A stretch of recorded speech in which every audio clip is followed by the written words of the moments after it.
নমস্কার বন্ধুরা, আজকে হলো 29 মার্চ 2026। 29 মার্চ 2026 আজকে হলো রবিবার। আজকে আমি আপনাদের ইকোনমিক্স সম্বন্ধে বলতে চাই। ইকোনমিক্স মানে অর্থনীতি। দেখেন, আমরা সাধারণত অর্থনীতি শব্দ অর্থনীতি বা ইকোনমিক্স শব্দটি একই অর্থে ব্যবহার করি। মানে অর্থনীতি এবং অর্থব্যবস্থা দুটি একই অর্থে ব্যবহার করি। ইকোনমিক্স আসলে অর্থনীতি আর অর্থব্যবস্থা দুটি আলাদা। ইকোনমিক্স বা অর্থবিদ্যা বা অর্থনীতি হলো তত্ত্ব বা পড়াশোনার বিষয়, যেগুলি আমরা পরে জানতে পারবো। আর ইকোনমি মানে বাস্তব জীবনের রূপরেখা, মানে বাস্তব জীবনে সেই টাকাকে আমরা আমাদের জীবনে কীভাবে ইমপ্লিমেন্ট করতে পারবো।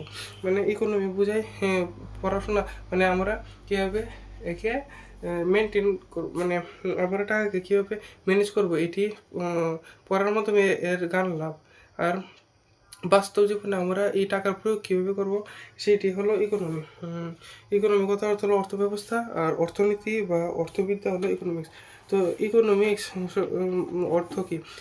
ইকোনমিক্স বা অর্থনীতি হলো ইকোনমিক্স বা অর্থনীতি হলো কম পয়সার মাধ্যমে বা কম টাকার মাধ্যমে এর বেশির চেয়ে বেশি রেভিনিউ, মানে আমার কাছে কম টাকা রয়েছে কিন্তু আমার চাহিদা প্রচুর, তো কম টাকার মাধ্যমে সেই বেশিরভাগ চাহিদাকে পূরণ করার যেই উপায়, তাকে আমরা অর্থনীতি বলি। ধরো আমার কাছে 100 টাকা আছে, 100 টাকার মধ্যে আমার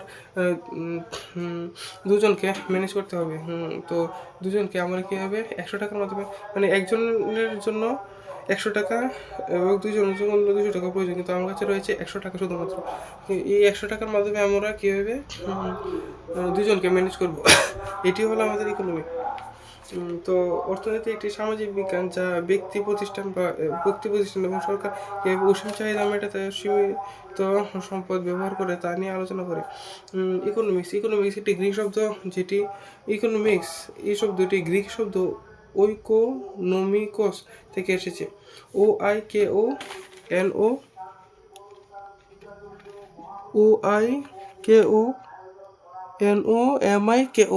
ইকোনমিকস। উইকোস কথার অর্থ হলো হাউসহোল্ড বা গৃহ, আর নেমিং কথা হলো টু ম্যানেজ বা পরিচালনা করা, মানে পরিবারের বা গৃহের ব্যবস্থাপনা বা গৃহকে কীভাবে পরিচালনা করা। মানে শুধু জগত ইকোনমিক্স শব্দটি কীভাবে টাকায় কীভাবে পরিচালনা করতে পারা যায়, মানে কম টাকার মাধ্যমে কীভাবে বেশিরভাগ রেভিনিউ জেনারেট করা যায়, এটি হলো আমাদের ইকোনমিক্স।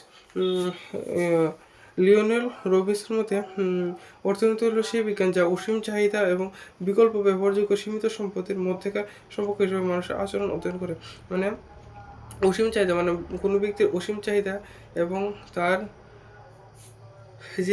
সে যেই সম্পদটি ব্যবহার করছে সেই সম্পদের ব্যবহারযোগ্য অন্য একটি বিকল্প, এর মধ্যেকার সম্পর্ক হিসেবে মানুষের আচরণ অধ্যয়ন করে।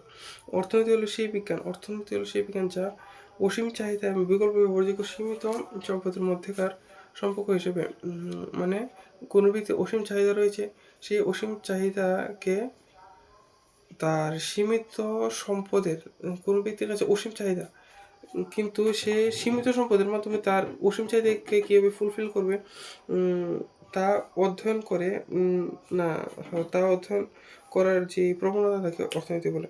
ফাদার অফ ইকোনমিক্স, তো ইকোনমিক্সের ফাদার বা জনকাকে বলা হয় অ্যাডাম স্মিথকে। Economics is a study of wealth. আচ্ছা, তিনি বলেছিলেন, অ্যাডাম স্মিথ বলেছিলেন economics is a study of wealth, মানে সম্পদের স্টাডি করে হলো ইকোনমিক্স। মানে মডার্ন ইকোনমিক্সের জন্য বা father of economics Adam Smith. আর ফাদার অফ মাইক্রো ইকোনমিক্স হচ্ছে Marshall, father of macro economics হচ্ছে কেইন্স।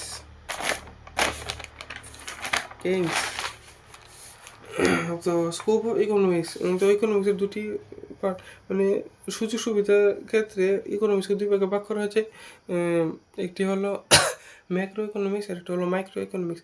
ম্যাক্রো অর্থাৎ বড় বড় জিনিসগুলিকে ম্যাক্রো ইকোনমিক্স বলা হয়। মানে ধরেন দেশের জিডিপি, জিএনপি, তারপরে কী রয়েছে